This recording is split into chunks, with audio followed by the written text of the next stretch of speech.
Hi guys, Light Sensei here, and you might be aware that it's starting to get pretty nice out, which means spring is finally here, but unfortunately with the arrival of spring means the arrival of exam season, and I know I'm gonna have to start revision fairly soon.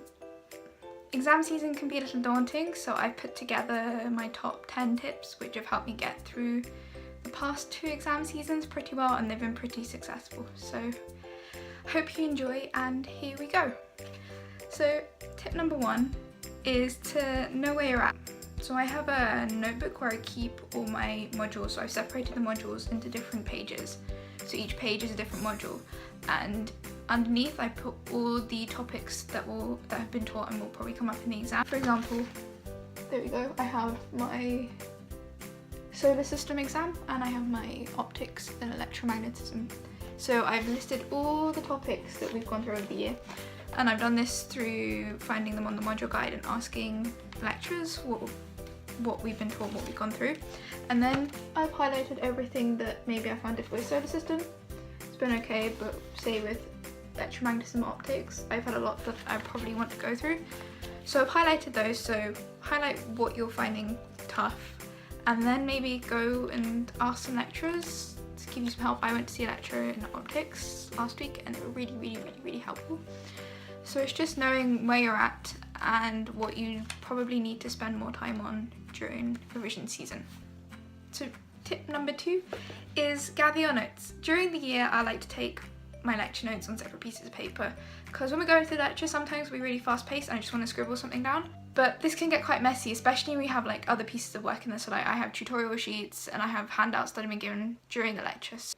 So what I'm going to start doing very soon, and this is a good time to start, is probably several weeks before your exams, is to sort of collect all my notes into one place. So for each of my modules I buy myself a really pretty sort of bound notebook. They don't have to be really expensive, I think you get them for like £2 or £3. I had these lying around from a couple of years ago, so I just used them. So they're bound, they're pretty, this one's hardback, so it's really nice. And so what I do is I go through the lecture notes I've taken and the lecturer's notes, if they put them up. I go through and I tend to write everything out in neat. And this is quite useful because it lets me know if I haven't understood a topic. When I try and write it in my own words, I won't understand it. So this is also a way for me to know what I don't know and what I do know. So then I can go back and go and ask the lecturer, or go find out, or ask someone to give me more information, or even go onto YouTube, because YouTube is really useful when it comes to maths and physics topics. I also, for my course, I need to learn a lot of derivations, so it's useful to have all the derivations in one place, so when I go back through them, they're easy to find. So tip number 3 is revision actually starts the night before. So before I go to bed, I like to plan out what I'm going to do the following day. And I have a really useful tiny little whiteboard where I just write out what I want to do, what I'm going to do, and when it's due. So at the moment all I have is a differentials tutorial due for Thursday, and I usually colour code these. So blue means it's just work I need to complete. Usually I write in green saying if there's like an assignment or a piece of coursework due, and then red is just other things. So in red here for this week I have to write Stellar Evolution Planetarium show, which I'm sort of halfway through. But this is not related to my study, this is related to work, but I've also written that, so I know what I want, what I've got to do and when I've got to achieve it by. So what I like to do is I like to be really specific about what I want to study. So instead of just saying I'm going to study maths, or I'm going to study physics, or I'm going to study quantum mechanics, I like to break it down into what parts I'm going to study. So for example in maths, maybe I want to go partial fraction, or I want to go for first order differential equations, or in quantum mechanics I want to do angular momentum or energy eigenvalues or something. Being really specific in what you want to do really helps you to revise, because instead of just going, I've got to study maths, or I've got to study quantum mechanics, it's, I've got to study these little parts, so I can really focus my work on those small parts rather than trying to overwhelm yourself with lots of things to do. Also, be reasonable. Don't say you're going to revise like 300 different topics the following day. Most likely you're not going to. The more you put down on your list, the harder it is to get through. So I find maybe going through like 3 little miniature topics per module works fine for me. And also don't forget to plan your breaks. Like you can plan to revise all you want, but at the end of the day, you're gonna need a break. You're gonna need a break for lunch, you're even gonna need to break because, you know, revising is really tough. You're basically doing the majority of the learning when you're revising, so planning breaks, even if they're short breaks, are really, really, really useful. I also personally don't like having really strict timetables when I revise, because say if I plan to start revising at 9 AM and I don't actually get up 9 AM, I get up like 9:30, 10, then I feel like I've sort of not really accomplished anything that day and I'm already behind, so I tend to get quite stressed. What I prefer to do is say I'm going to revise a certain amount of topics, being reasonable in those topics, and plan sort of 20-minute breaks in between. So maybe I'll do like half an hour work, 10-minute break, or an hour work, maybe a 20-minute break, because you tend to lose focus after a certain point and it can just be too much. So having lots and lots of breaks really helps. Obviously don't have too many breaks that you just end up procrastinating, because that's not good, but try and plan breaks and don't be too strict on your timetable. Also, going back to the being reasonable thing, if you know you're gonna go out, like if you're gonna go see your friends on a certain date, or you're gonna go out and play whatever, or you're gonna have to be out, or you're gonna take an afternoon off, like that's totally fair. Just don't forget to remember and work around that, because I find that works better. So tip number 4 is try and eat and sleep earlier. So this is definitely a bit of a tough one. As a student, I find myself being awake quite late sometimes, especially when I have work to do. I've been really bad. It was like one point where I was like not going to bed or sleep until like 1 or 2 in the morning, which fair enough during term time is just about doable, but during exam season this is a lot worse. So I find what's easy for me, instead of being like, oh, I'm going to go to bed at 9 after I've been to bed at like 2 quite regularly. So I like to bring it back in increments of an hour. So I'll say, oh, I'll try and get to bed by 1, or I'll try and get to sleep by 1, and what I usually do is try and be in bed an hour before I aim to be asleep, because then I can procrastinate going to sleep. I can read, I can, you know, just chill, do whatever, think about stuff if I want to, and then go to sleep until eventually I bring it back to the time that I want to go to sleep. Okay, 9 AM might be a bit early for some people, but 10, 11 is pretty reasonable. I try and work back sort of 8 hours before I have to get up, where it's really gonna need to be asleep.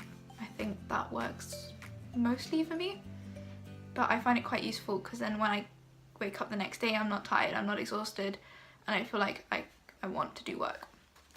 Also, I find it really useful to eat a lot healthier during exam season. Not only do you feel better in yourself, but you're actually feeding your brain and body better, because I also find it really useful to eat slightly healthier during exam season. So I'd rather eat a lot of fruit when I snack, because I'm prone to snacking when I'm revising. For some reason I'm always hungry when I'm revising. I think this is probably because doing revision, doing work actually uses up a lot of energy, and it might not seem like it, but it does, and I tend to just try and eat a bit healthier because I eat more, if that makes sense. So I try and eat foods that will give me more energy and are better for me.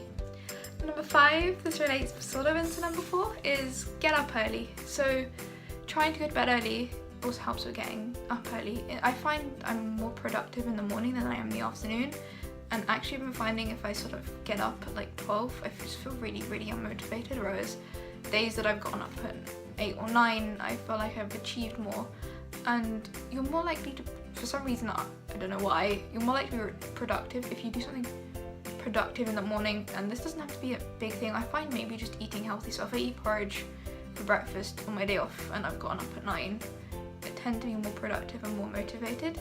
It also helps that the weather's actually turned really nice. We've had like 5 consecutive days of just sun, which has been really great for my motivation. I've just wanted to do a lot of things. So like I'm recording videos, and I'm getting my work together, and I'm getting my talk together, and it's just really nice. So you try and get up early, you achieve more, and just try and do something productive in the morning that will make you feel better and get you motivated for the rest of the day. I also find for getting up, I set my alarm for 30 minutes earlier than I actually need to get up. I also put my alarm quite a distance away from my bed, because if it's in my bed, I use my phone as my alarm, so if it's in my bed, I'm more likely just to press snooze, which is not good. So I tend to put it like a good distance away, so I put it on the floor, or I put it on my desk where I actually have to get out of bed to turn it off. And I set it 30 minutes prior to get up, because when I wake up, I like to procrastinate on my phone. Like, I just like to check on my social media sites, which is really, really bad. I should just get up. But I have 30 minutes then to just procrastinate and before I need to get up, and then spending the rest of my day doing whatever because I procrastinate in the morning, and I've still gotten up early because I've allowed time for that.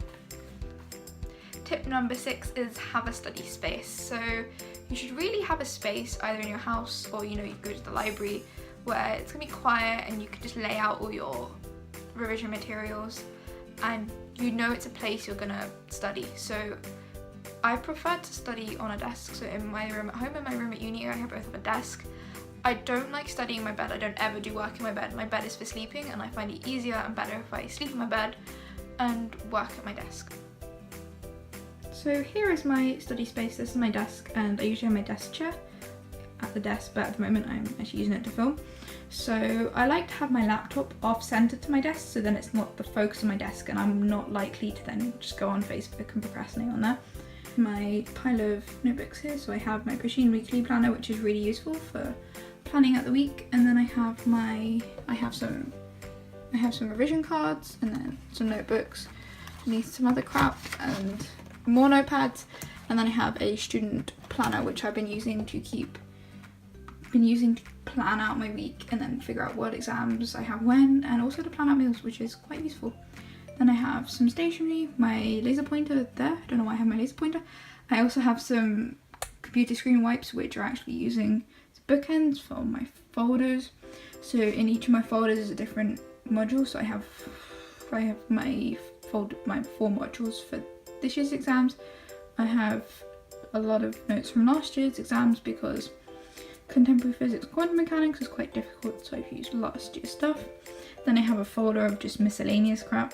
At the moment it's just used to store little files, and then I have obviously my glasses, my pencil case, my pad, and of course lots and lots of colours.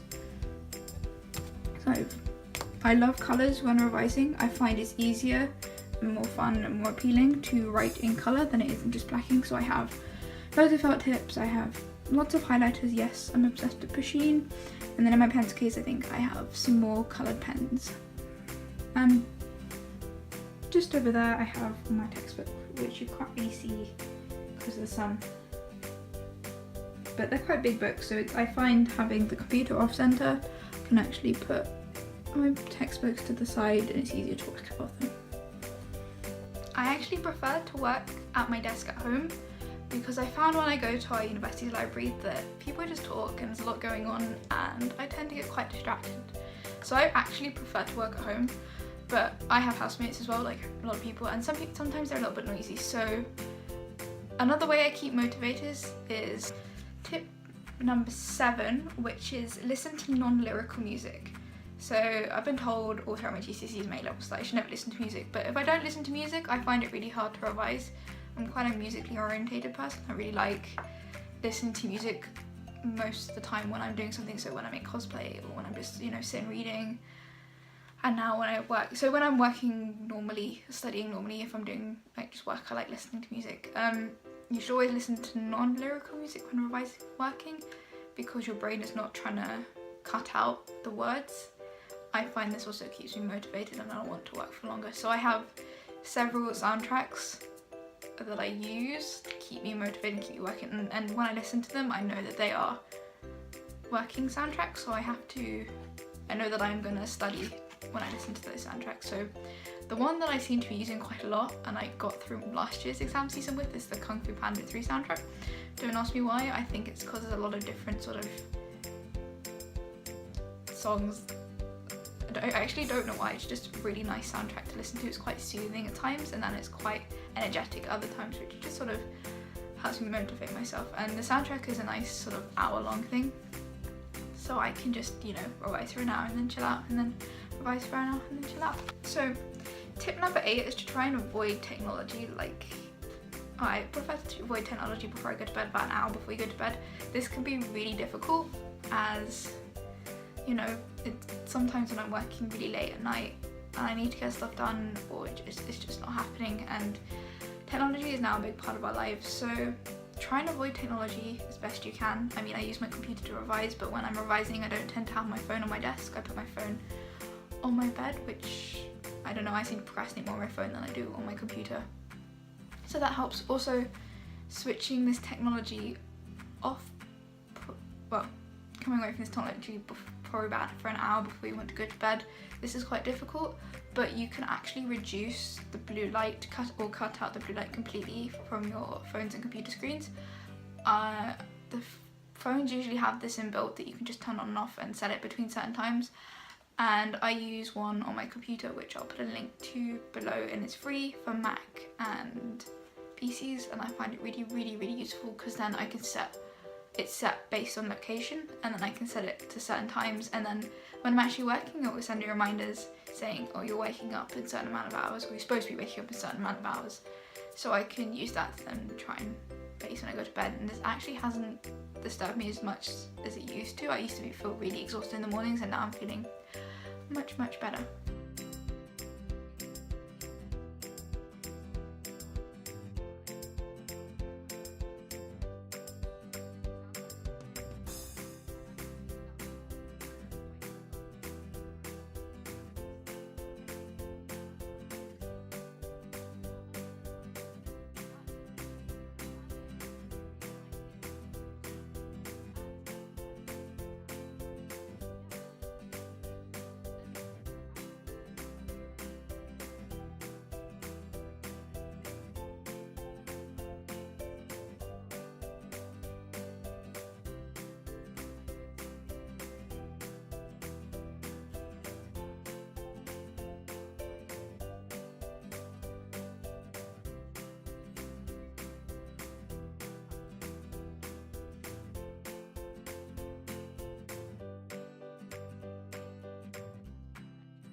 Number 10, my last sort of tip. I started doing this probably about 2 years ago after my whole ordeal of not really doing as well in exams as I liked, is to actually just try and not to see exams as big, scary, intimidating exams. This can be quite difficult because you're like, it's like 80% of my final grade, or it's 60% of my final grade, and I've got to do really well in this like 3-hour exam, and I think this year I have 4 3-hour exams, and it's quite intimidating, but just try not to see them as big, scary exams. So each exam I take, each test I take, each assignment I take, I mean this can be used for assignments and tests as well, is me getting one step closer to achieving my goal. I sort of made this video to try and gather my thoughts as I'm proceeding into exam season this year, so I can look back and be like, if I'm struggling, I can actually look back at this video and see, oh, you know, I need to do this, and this, rather than just going, I don't know what to do. So if you have any more exam tips, revision tips, or just tips in general, just feel free to put them in the comments, or, you know, send us a message, because it'd be nice to know how other people revise. Again, this is how I tend to revise. This isn't like a set standard you need to follow, like everyone works differently, but you know.